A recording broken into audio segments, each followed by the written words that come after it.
Selamat berjumpa kembali dalam layanan audio Sahabat Seperjalanan. Hari ini adalah hari Kamis 30 Oktober 2025. Tema renungan saat teduh kita dengan judul Kekuatan dari Bersyukur. Firman Tuhan terambil dalam 1 Tesalonika 5 ayat ke-18. Mengucap syukurlah dalam segala hal, sebab itulah yang dikehendaki Allah di dalam Kristus Yesus bagi kamu. Mari kita berdoa. Bapa yang di dalam sorga, biarlah kebahagiaan, keindahan di dalam hidup tidak hanya mendapatkan apa yang kami inginkan, tetapi kami bisa bersyukur di dalam segala keadaan. Di dalam nama Tuhan Yesus kami berdoa. Amin. Shalom sahabat seperjalanan yang dikasihi Tuhan, kekuatan dari bersyukur. Sebelum berbicara tentang bersyukur, ada orang yang sulit bersyukur karena kecewa. Dia kecewa oleh banyak hal. Kalau kita bertanya dari mana sumber kekecewaan, biasanya karena kita berharap. Berharap semakin besar, kecewaannya semakin besar. Sewaktu yang diharapkan ternyata tidak terwujud. Sewaktu yang diharapkan justru yang terjadi adalah sebaliknya. Kalau kita berharap misalkan cuaca itu bisa cerah, ternyata hujan, kita kecewa. Kita berharap cuaca itu supaya hujan karena terlalu panas dan orang membutuhkan air. Apalagi sebagai petani kita membutuhkan air. Ternyata yang terjadi makin panas cuaca, maka kita menjadi kecewa.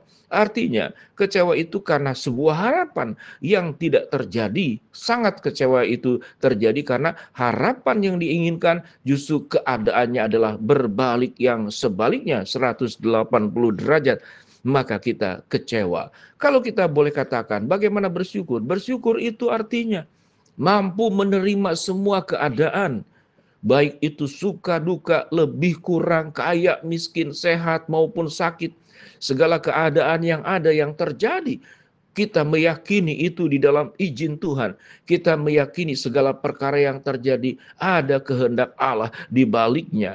Maka kita selalu bersyukur. Dan alasan bersyukur yang lainnya, selain setiap keadaan itu ada kehendak Allah, bahwa Allah menjanjikan penyertaan, kekuatan, perlindungan, kecukupan, pemulihan, kesehatan. Segala perkara yang hilang Tuhan bisa kembalikan dengan caranya. Maka kita mempercayai Allah sehingga membuat kita bisa bersyukur. Dan kita menjadi orang yang tetap kuat di dalam segala keadaan.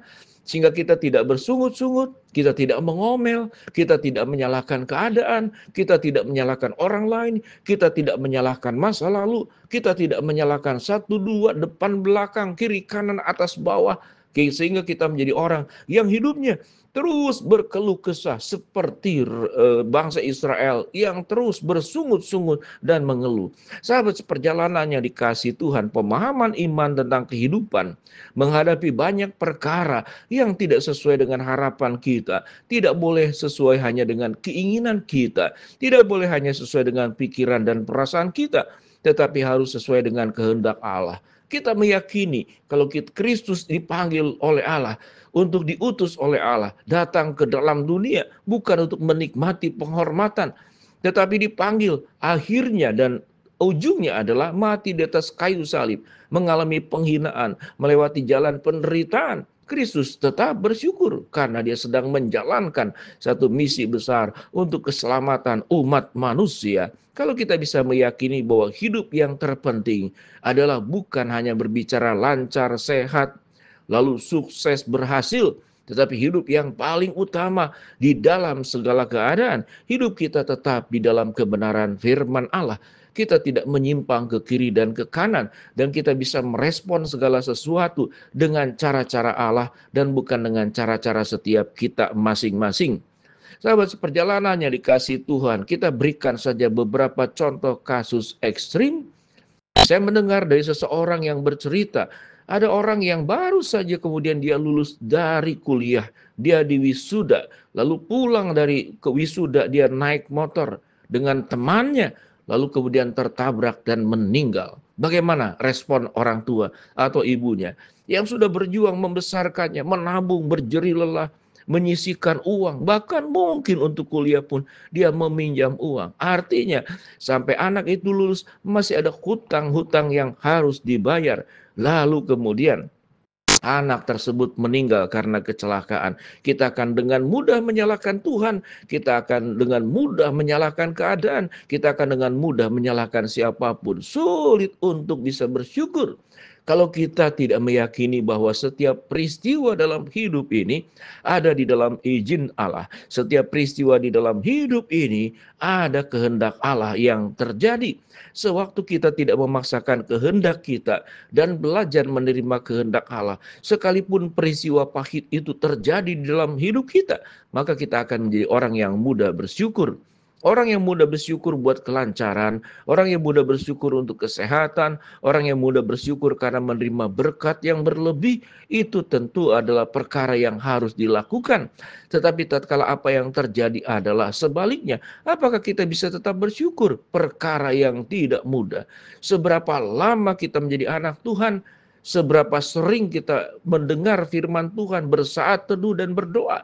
Tetapi sewaktu hati kita tidak melekat kepada kehendak Allah dan pikiran kita tidak menyatu kepada tujuan Allah, kepada setiap orang, setiap peristiwa hidup ada di dalam kendali Allah, setiap peristiwa hidup ada di dalam izin Allah, maka bolehlah kita berdoa, Tuhan, aku bersyukur kepada Engkau bahwa di dalam setiap peristiwa yang kehidupan kami, baik yang baik maupun yang buruk yang kami alami, kami percaya semuanya itu akan mendatangkan kebaikan bagi mereka yang hidup di dalam kehendak Allah. Tentu bicara gampang, tetapi sewaktu menghadapinya tidak mudah. Saya pribadi tentu tidak mudah waktu menghadapinya.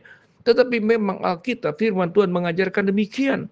Ayat 18 dikatakan, mengucap syukurlah dalam segala hal. Berarti segala hal, bukan hal tertentu saja. Sebab itulah yang dikehendaki Allah di dalam Kristus Yesus bagi kamu. Mari sahabat, perjalanan kita berjuang. Apa dampak kekuatan daripada bersyukur? Maka orang tersebut tidak akan mengalami kekecewaan berlarut-larut. Orang tersebut akan melihat ke depan, bukan meratapi apa yang sudah terjadi terdahulu atau yang sudah terjadi sekarang. Dia akan menjadi orang yang optimis, bukan optimis sembarang optimis, tapi optimis di dalam iman, percaya Tuhan akan merancangkan semua yang terbaik, rancangan damai sejahtera, dan bukan rancangan kecelakaan untuk mencapai masa depan yang indah bersama dengan Allah. Maka sikap-sikap demikianlah yang akan membuat kita mengalami kekuatan daripada bersyukur. Kekuatan bersyukur membuat kita tidak serakah, membuat kita tidak tergoda dalam persaingan, membuat kita tidak tergoda untuk memamerkan sesuatu pencapaian kita yang kita upload di media sosial, yang kita umbar lewat omongan-omongan kita kepada tetangga, saudara, sanak famili, teman-teman. Lalu kita menjadi orang yang hidupnya itu hanya bisa bersyukur sewaktu mengalami yang baik. Tapi sewaktu yang mengalami yang buruk, dalam kehendak Allah, dalam izin Allah, biar kita boleh belajar menerimanya. Apa yang membuat kita bersyukur? Karena kita tahu setiap peristiwa hidup ada dalam kendali Allah. Karena kita tahu kalau ada peristiwa buruk yang terjadi dalam hidup kita, ada kekuatan Allah yang menyertai. Dan setiap banyak hal yang kita kecewa di dalam dunia ini, karena kita berhadapan dengan dunia yang penuh dengan dosa, Tuhan Tuhan akan ganti segala kekecewaan kita dengan kebahagiaan di surga sana suatu hari kelak nanti. Mari kita terus belajar bersyukur di dalam segala keadaan, maka kekuatan dari bersyukur akan kita alami. Mari kita berdoa. Bapa dalam surga, hamba-Mu berdoa buat sahabat perjalanan yang sakit, Tuhan jamah sembuhkan, yang sedang menghadapi masalah, Tuhan bukakan jalan, yang sedang berdoa mengharapkan sesuatu, Tuhan kabulkan dengan cara dan waktu Tuhan yang terbaik. Dalam nama Tuhan Yesus kami berdoa. Amin.